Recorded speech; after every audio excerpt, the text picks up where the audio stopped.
Bienvenidos a este campus virtual y muchas gracias por elegir la videoformación como método de aprendizaje y refuerzo. Esta edición es una guía de lectura y un comentario acerca de la novela Niebla de Miguel de Unamuno. Y quiero indicar en primer lugar que no se pueden comentar absolutamente todas las ideas presentes en la novela, todos los matices, que no son pocos, porque eso convertiría esta videoexposición en algo excesivamente largo y muy pesado. No obstante, pese a que se tome esta videoexposición como ayuda u orientación, es recomendable que sea el propio alumno quien extraiga sus propias conclusiones a partir siempre de una lectura personal de cualquier texto. Y es necesario advertir además que, pese a que esta videoexposición pretende ayudar al alumno y guiarlo en la lectura de la obra, algunos detalles pueden no aparecer comentados. Por eso debe ser el alumno, insisto, quien complete con su trabajo personal la lectura y cualquier otro aspecto no abordado durante esta exposición. Niebla es una de las novelas más editadas y comentadas de la literatura española y además ha sido y sigue siendo una de las obras que figuran habitualmente como lecturas obligatorias o recomendadas en segundo de bachillerato y en algunos casos puede que también lo sea en cuarto de ESO, en cuya programación está la literatura del siglo XX. Niebla es considerada la novela más importante de Miguel de Unamuno.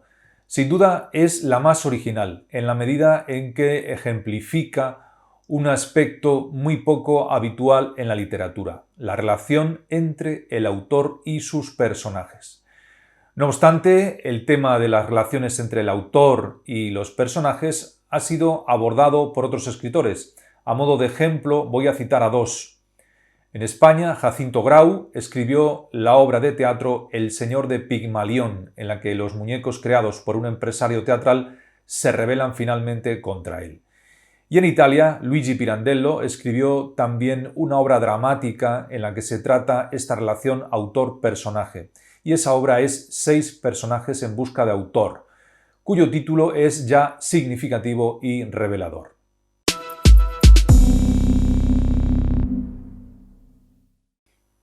Estructura de la videoexposición. La estructura que vamos a seguir para abordar el comentario y la guía de lectura se basa en 4 puntos fundamentales. 1. Nómina de personajes que intervienen y breve identificación de cada uno de ellos. 2. Espacio. 3. Tiempo. 4. Relaciones causa-efecto o relaciones entre los personajes y los hechos. Adentrémonos, por tanto, en la niebla, es decir, en la novela Niebla de Miguel de Unamuno.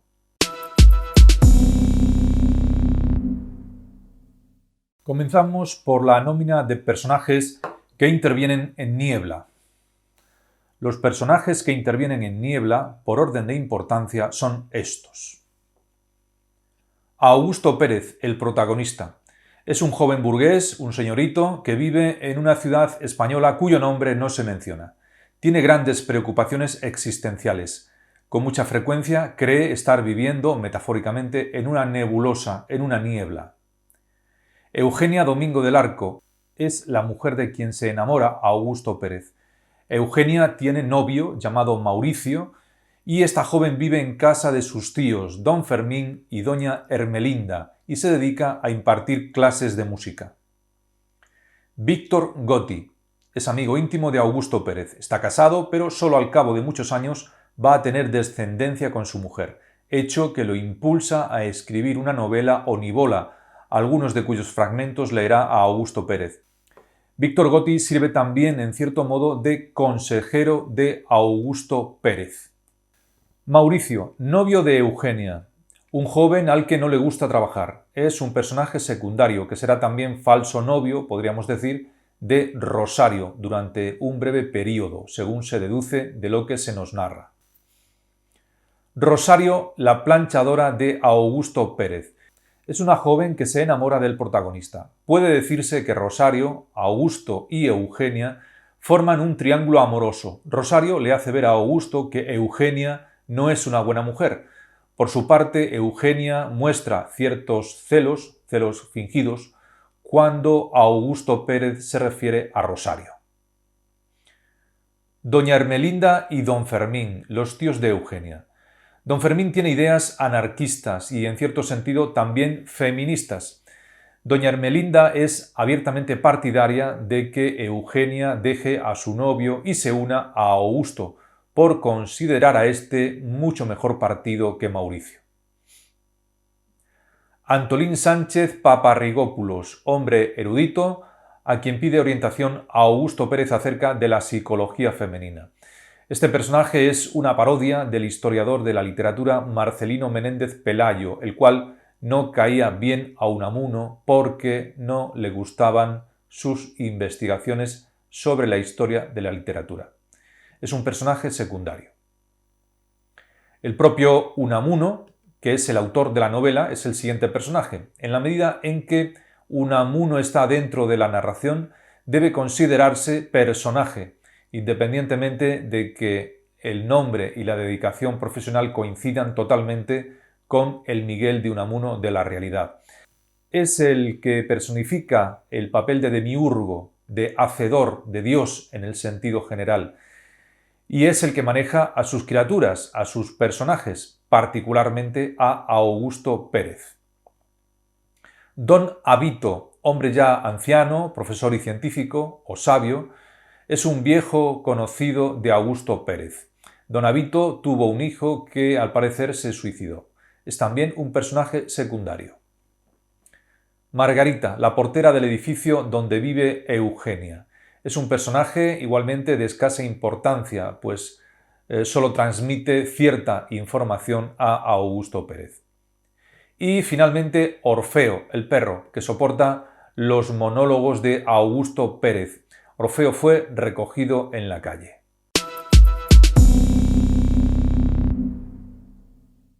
Espacio y tiempo. En Niebla, el espacio no es importante, no tiene una función determinante en la acción de la novela.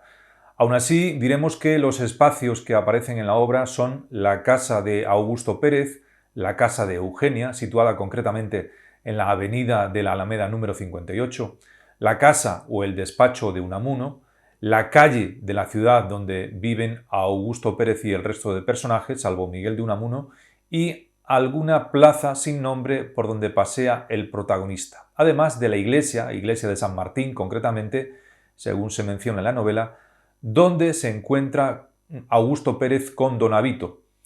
No hay que olvidar que Augusto Pérez y el resto de personajes viven fuera de la ciudad donde reside Unamuno, que es Salamanca, y que en determinado momento, en el capítulo 31, Augusto Pérez viaja hasta Salamanca para visitar al autor de Niebla.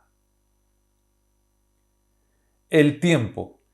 Tampoco el tiempo tiene relevancia alguna en la obra, porque lo importante son las ideas que se expresan. El tiempo no interesa a Unamuno. El tiempo del calendario y de las fechas. Da igual en qué tiempo o en qué época se sitúa la acción de la novela. Ahora bien, es evidente que la acción se sitúa en algún año de la vida de Unamuno, del Unamuno ya conocido y de prestigio, es decir, entre 1895, que es cuando empieza a publicar artículos en la prensa, y 1907, que fue cuando se escribió Niebla. Si consideramos que Unamuno no es un personaje de novela, como los demás, sino una persona real. No olvidemos que Augusto Pérez va a visitar al autor y se refiere a él como un autor de prestigio, muy conocido en España, y del que Augusto Pérez ha oído o ha leído algo.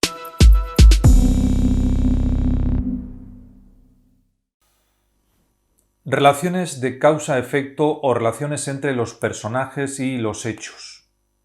Introducción. Niebla plantea un tema muy original, que es el de la relación entre el autor y el personaje. Ahora bien, esta relación no se descubre realmente hasta casi el final de la novela, en el capítulo 31, cuando Augusto Pérez se decide ir a visitar a Unamuno a su propia casa. La acción de la novela, como todas las de Miguel de Unamuno, es mínima, apenas existe. Se podría resumir diciendo que trata de un personaje protagonista que se llama Augusto Pérez, que se enamora de una joven pianista, Eugenia, que no le corresponde con su amor. Tras una serie de vicisitudes y grandes dudas de tipo amoroso y de tipo existencial, provocadas en gran parte por el amor no correspondido, el protagonista, Augusto Pérez, medita la posibilidad de suicidarse, pero no sin antes consultarlo con su creador, con Miguel de Unamuno. Este es el hilo argumental general de la obra. Este personaje, Augusto Pérez, es muy inclinado a reflexionar sobre las cosas cotidianas con las que se va encontrando a lo largo del día y sobre otras cuestiones más trascendentales, como el amor, la existencia, el azar, el destino o el libre albedrío. Muchas de estas reflexiones y meditaciones, estas preguntas que se hace a sí mismo, las conocemos a través de los monólogos interiores, frecuentísimos particularmente durante los 7 primeros capítulos y también en los monodiálogos que establece con su perro Orfeo. El monólogo interior consiste en una locución que un personaje emite solo para sí mismo, es decir, esta locución tiene un carácter mental o psíquico. En realidad, el monólogo interior, o también llamado flujo de conciencia, son los pensamientos de un personaje. Estos pensamientos los conoce el lector de forma simultánea al momento en que se producen, es decir, a medida que el personaje los elabora en su mente. El monólogo interior es una técnica narrativa mediante la que se representa el contenido y el proceso psíquico de un personaje y que va dirigida directamente al lector, sin que el autor interfiera en absoluto. En el caso de Niebla, los monólogos interiores no son puros porque los presenta el narrador omnisciente o en tercera persona. Si queremos entender mejor qué es un monólogo interior en estado puro, es decir, aquel que no es aludido ni presentado por el autor, sino que aparece de forma directa, diríamos que, sin avisar, debemos leer o buscar ciertos fragmentos de la novela Tiempo de silencio, por ejemplo, de Luis Martín Santos, entre otras muchas obras de la literatura, tanto española como universal. Además, en el transcurso de la novela hay varias historias que se presentan en forma de anécdota, que son solamente referidas o narradas por algún personaje, es decir, no son historias que formen parte de la acción de Niebla, sino que sirven para ilustrar los aspectos, asuntos y preocupaciones que afectan al protagonista, a Augusto Pérez particularmente, y cuyos temas giran en torno a la mujer, al amor, a las relaciones hombre-mujer, a la psicología femenina particularmente, y en menor medida a la masculina, o a ciertos arquetipos psicológicos de comportamiento humano. Insisto en que estas 4 historias a las que me voy a referir están puestas en boca de algún personaje de Niebla. Por ejemplo, Historia o anécdota 1, capítulo 13, Historia de Don Avito. En realidad es la experiencia personal de Don Avito, profesor y erudito, quien pierde un hijo a causa del suicidio. Es un viejo conocido de Augusto con quien Augusto se topa en una iglesia. En este caso, la historia de Don Avito tiene su fundamento en la recomendación que le hace a Augusto de que se case con una mujer que lo quiera, aunque él no la quiera a ella, lo cual hace pensar a Augusto en Rosario de forma inmediata. Historia o anécdota 2, capítulo 15. Historia o anécdota de Martín y Don Emeterio, que le sirve a Eugenia para ilustrar, según ella, la brutalidad de los hombres. Historia o anécdota 3, capítulo 17. Historia de don Eloíno Rodríguez Alburquerque y Álvarez de Castro. Esta historia, que expone Víctor Gotti, sirve para reflexionar sobre en qué debe consistir una nivola o cómo escribir nivolas. En realidad, lo que se expone aquí es la propia concepción de Miguel de Unamuno sobre la narración y la novela. Historia o anécdota 4, capítulo 23. La cuarta historia aparece en el capítulo 23 y está protagonizada por el erudito Antolín Sánchez Paparrigópulos, a quien visita Augusto para plantearle sus preguntas sobre la psicología de la mujer, sobre si la mujer tiene alma.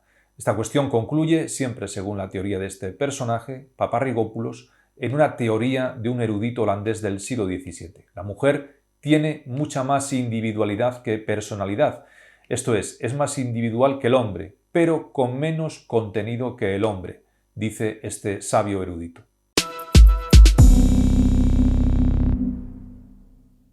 Relaciones causa-efecto, relaciones entre los personajes y hechos. Augusto Eugenia. Augusto Pérez se enamora de Eugenia al verla pasar por delante de él cuando sale a dar un paseo. Averigua, siguiéndola, dónde vive y, en poco tiempo, consigue entrar en su casa aprovechando la circunstancia de que a su tía se le ha caído al suelo la jaula del canario, que Augusto ve desde la calle, puesto que, muy atraído por Eugenia, ha empezado a rondar la casa de la joven pianista. Inmediatamente le escribe una carta a esta mujer que le hace llegar a través de Margarita, la portera, la cual le advierte, no obstante, que Eugenia tiene novio, cosa que a Augusto parece no importarle. Pero además Eugenia muestra desde el principio un rechazo total hacia Augusto Pérez.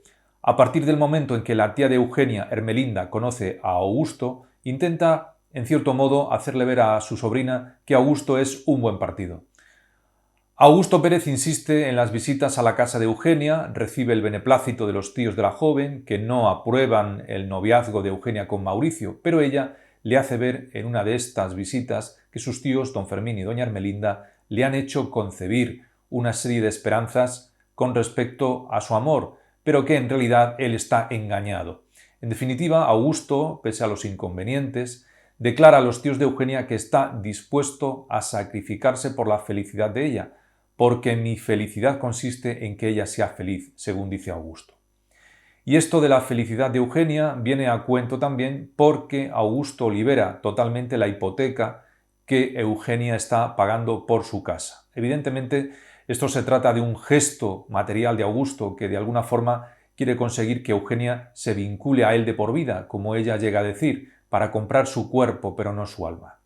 Esta idea de la felicidad de Eugenia, que se ha propuesto mantener Augusto Pérez, vuelve a aparecer más adelante en el capítulo 15, cuando Augusto le dice a la tía Ermelinda que Eugenia no ha comprendido bien su intención al pagarle la hipoteca, pues él solo pretende que ella sea feliz, y que incluso está dispuesto a ser el padrino de su boda, y que luego emprenderá un largo y lejano viaje. En un sentido más trascendente, el sentimiento amoroso que despierta Eugenia en Augusto hace también despertar en él la sensibilidad general para el amor y para la vida, de manera que se siente enamorado de otras muchas mujeres, o atraído al menos por ellas. Todas le parecen magníficas y así se lo hace ver a su amigo Víctor Gotti, que le dice: «Tú estabas enamorado, sin saberlo, por supuesto, de la mujer, del abstracto, no de esta ni de aquella. Al ver a Eugenia, ese abstracto se concretó y la mujer se hizo una mujer y te enamoraste de ella. Y ahora vas de ella sin dejarla a casi todas las mujeres y te enamoras de la colectividad, del género». En fin, no obstante todo esto y pese al rechazo que muestra siempre hacia Augusto, Eugenia vuelve finalmente y le hace ver a Augusto Pérez que está dispuesta a casarse con él. Evidentemente esto es una decisión tramposa que procede de la trama que ha elaborado junto con su novio, Mauricio, y que consiste en sacar provecho personal y económico de Augusto Pérez, que tiene una magnífica posición social. Por tanto, le dice a Augusto que ella ha olvidado a Mauricio y que éste se ha hecho novio de una tal Rosario. Esta alusión al noviazgo entre Mauricio y Rosario forma parte también de la trama de engaño y burla que han organizado Eugenia y Mauricio, con el fin de reírse y sacar provecho de Augusto, cosa que ya se anunciaba en el capítulo 16 en el que conversan Eugenia y su novio. A raíz de esta trama, de este engaño, Eugenia acepta engañosamente casarse con Augusto en el capítulo 26, pero 3 días antes de la boda ella le envía una carta a Augusto, una carta bastante cruel, muy directa y clara, en la que le explica su decisión y las razones de haberla tomado. Ha huido con Mauricio hacia el pueblo donde Augusto le ha buscado un empleo, y allí vivirán con cierto desahogo gracias también a las rentas de ella.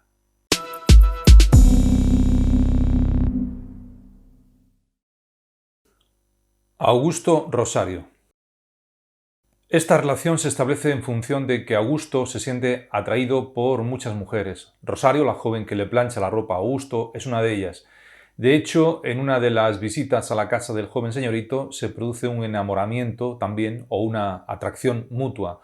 Es decir, Augusto muestra su nueva sensibilidad, su despertar a la vida y al amor, fijándose también en Rosario. Y Rosario parece corresponder también a esa nueva sensibilidad. Y él, que en principio corresponde a este sentimiento de atracción, aunque sea solamente sexual, termina por rechazarla, inmerso como está en sus propias dudas amorosas y existenciales, al fondo de las cuales está también Eugenia. No obstante, esta muchacha planchadora es el tercer vértice del triángulo amoroso, podríamos decirlo así, Augusto-Eugenia-Rosario, y sirve, en cierto modo, de contrapunto a la atracción que Augusto siente por Eugenia, puesto que Rosario le llega a insinuar a Augusto que Eugenia no tiene buenas intenciones. Este triángulo amoroso se retuerce de algún modo, aunque esto es muy secundario, cuando Mauricio, haciendo ver que Eugenia y él se han separado, se hace novio de Rosario. Digo que son aspectos muy secundarios que apenas se desarrollan en la novela, puesto que solo quedan mencionados, pero con respecto a Augusto son situaciones que contribuyen a las dudas y desequilibrios existenciales del protagonista.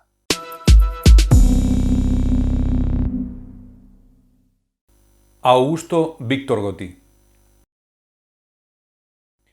Con su amigo Víctor Gotti mantiene también una serie de diálogos en torno a Eugenia y a otros asuntos relacionados con la mujer, la psicología femenina y el matrimonio.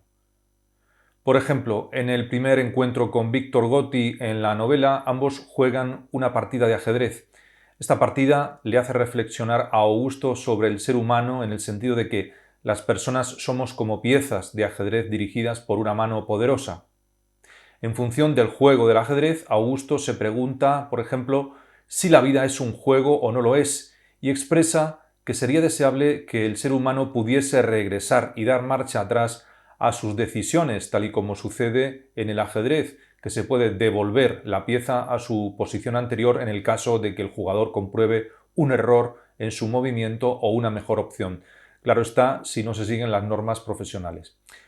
Otra de las conversaciones con Víctor Gotti gira en torno al sentimiento de la paternidad y a lo que la noticia de esta paternidad suscita en él.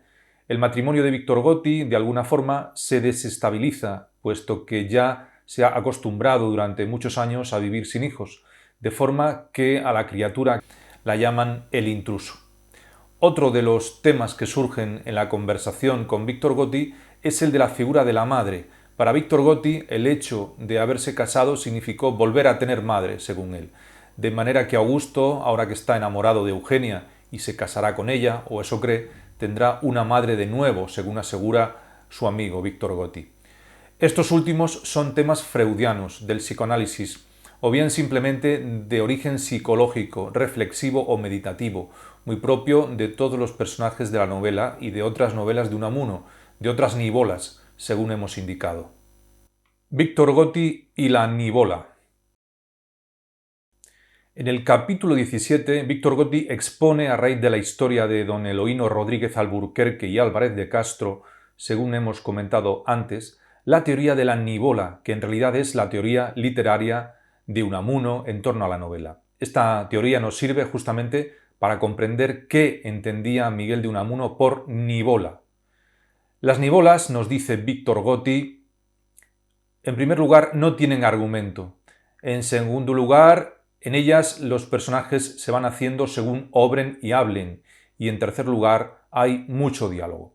De manera que, según estos tres principios, esos textos narrativos ya no serían novelas, sino nivolas, porque no obedecen a la forma tradicional de narrar. No hay descripciones, no hay argumento, hay mucho diálogo. Y fijémonos en un detalle, la palabra niebla fónicamente recuerda a novela y a nivola, es decir, que Unamuno no eligió el título al azar, sino por dos razones, porque el protagonista se encuentra siempre como en medio de una niebla existencial, metafórica o simbólicamente, y porque de paso niebla, novela, nivola tienen una relación fónica muy evidente, y eso forma parte del material literario de cualquier escritor.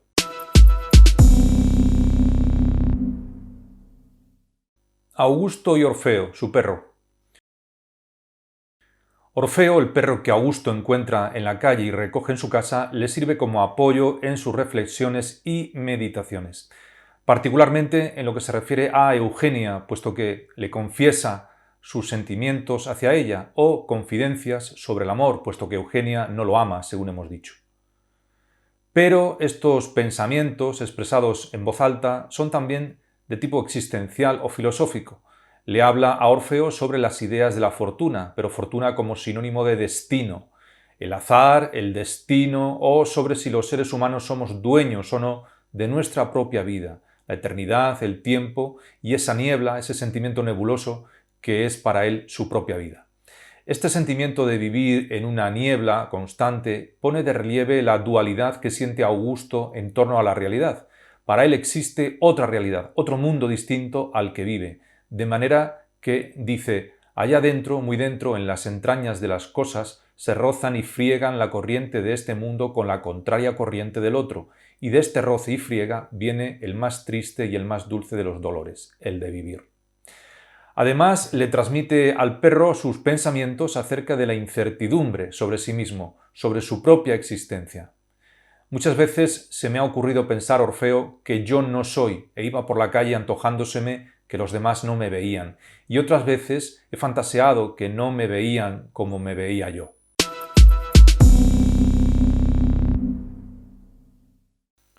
Eugenia y su novio, Mauricio.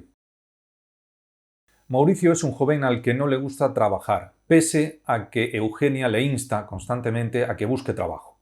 En este sentido, Mauricio, que no tiene interés ninguno en buscarse un oficio, muestra su permiso o su acuerdo para que Eugenia, fingiendo que ama a Augusto, obtenga de éste un provecho económico de por vida, de manera que eso les permita a los dos, a ella y a Mauricio, vivir sin trabajar, puesto que ella en realidad odia el piano y preferiría abandonar la música. Hacia el final de la novela, Mauricio acude efectivamente a Augusto para que éste le busque un empleo, cosa a la que Augusto accede gustosamente. Y todo ello permitirá que en determinado momento Eugenia, que se había prometido con Augusto y cuya boda está a punto de celebrarse, huya con Mauricio a un pueblo donde ambos vivirán gracias al empleo que le consiguió Augusto Pérez a Mauricio. Aunque al principio Eugenia se niega a lo que Mauricio le propone, terminará mostrando a Augusto un fingido interés amoroso, cuyo objetivo es el provecho personal y el interés económico. Augusto Pérez acepta este juego que establece Eugenia o cae en esa trampa, aunque también es cierto que él es consciente o casi consciente de que está sirviéndole de experimento a Eugenia.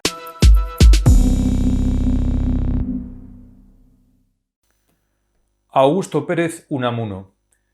En vista de sus intenciones de suicidarse, a raíz de lo que le ha ocurrido y ha elaborado mentalmente, a Augusto se le ocurre consultarlo con su autor, es decir, con Unamuno, y viaja a Salamanca para entrevistarse con él. Ante Unamuno, en principio, Augusto se muestra temeroso. No olvidemos que se encuentra delante de su demiurgo, de su creador, de su dios. Unamuno le advierte que no puede suicidarse porque no está ni vivo ni muerto, porque es un personaje de ficción que ha salido de la fantasía de él como creador, como autor, y le dice: no existes más que como ente de ficción, no eres, pobre Augusto, más que un producto de mi fantasía y de las de aquellos de mis lectores que lean el relato que de tus fingidas venturas y malandanzas he escrito yo. Tú no eres más que un personaje de novela o de nivola, o como quieras llamarle. Ya sabes, pues, tu secreto. A partir de aquí se establece una especie de contienda o conflicto dialéctico en la medida en que Augusto argumenta que su creador, Miguel de Unamuno, puede ser de igual manera un ente de ficción. Y yo vuelvo a insinuarle a usted la idea de que es usted el que no existe fuera de mí y de los demás personajes a quienes usted cree haber inventado. En esta conversación entre el creador y la criatura, entre el creador y el personaje, aparecen aspectos temáticos que ya se han insinuado a lo largo de la novela. La posibilidad de que el ser humano sea un ser soñado por un dios, por ejemplo, o la de que el sueño sea una realidad, como expresa uno de ellos. Cuando un hombre dormido e inerte en la cama sueña algo, ¿qué es lo que más existe? ¿Él como conciencia que sueña o su sueño? ¿De qué manera existe él? ¿Como soñador que se sueña o como soñador por sí mismo? En este diálogo, Augusto muestra, no obstante, sus reticencias morales acerca de lo que puede o no puede hacer un autor con sus personajes y le dice a Unamuno: yo no debo estar sometido a lo que llama usted su real gana, a su capricho. Hasta los llamados entes de ficción tienen su lógica interna. Por tanto, le está diciendo a Unamuno que no se puede oponer a la idea de suicidarse. En definitiva, un novelista no puede conocer, dice, a fondo a sus personajes. En vista de esta actitud, de esta especie de rebelión del personaje hacia su creador, Unamuno decide matar a Augusto Pérez y no permitir que se suicide, le explica muy enfadado al protagonista. Con lo cual Augusto se queda consternado. ¿Con que estabas dispuesto a matarte y no quieres que yo te mate?, le dice Unamuno. Miguel de Unamuno, por otra parte, se enfada muchísimo porque Augusto pone también en duda que Unamuno exista de verdad. Y tú empiezas a discutirme mi propia existencia después del derecho que tengo a hacer de ti lo que me dé la gana. La entrevista concluye con la decisión de Unamuno de hacer morir a Augusto, ante lo cual Augusto siente terror porque lo que quiere en el fondo es vivir y se arrepiente de haber expresado la idea de suicidarse.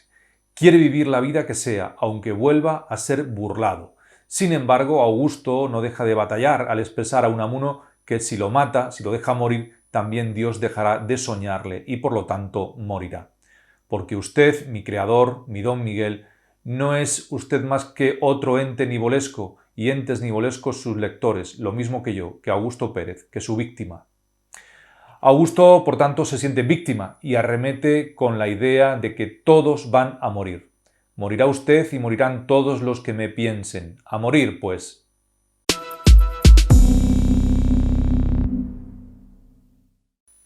Y esto es todo. Espero que la videoexposición haya resultado de interés y de provecho. Les recuerdo al alumno que en mi sitio web de videoformación en lengua española y literatura podrá encontrar más videoexposiciones y videotutoriales relacionados con este ámbito en todos los niveles académicos. Muchas gracias y, si así lo desea, hasta una nueva cita.